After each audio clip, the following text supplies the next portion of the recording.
Subscribe now.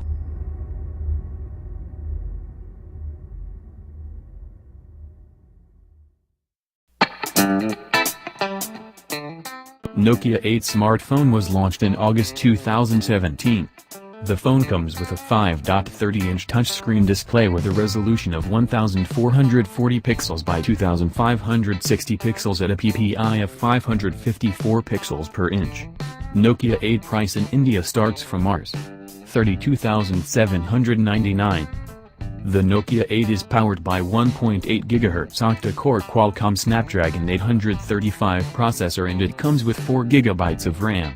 The phone packs 64 GB of internal storage that can be expanded up to 256 GB via a microSD card.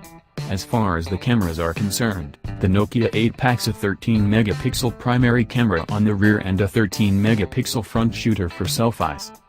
The Nokia 8 runs Android 7.1.1 and is powered by a 3090 mAh non-removable battery. It measures 151.50 by 73.70 by 7.90, high-text width x thickness, and weigh 160.00 grams. The Nokia 8 is a dual SIM, GSM and GSM, smartphone that accepts nano SIM and nano SIM. Connectivity options include Wi-Fi, GPS, Bluetooth, NFC, USB OTG, 3G and 4G, with support for band 40 used by some LTE networks in India. Sensors on the phone include compass magnetometer, proximity sensor, accelerometer, ambient light sensor, gyroscope and barometer.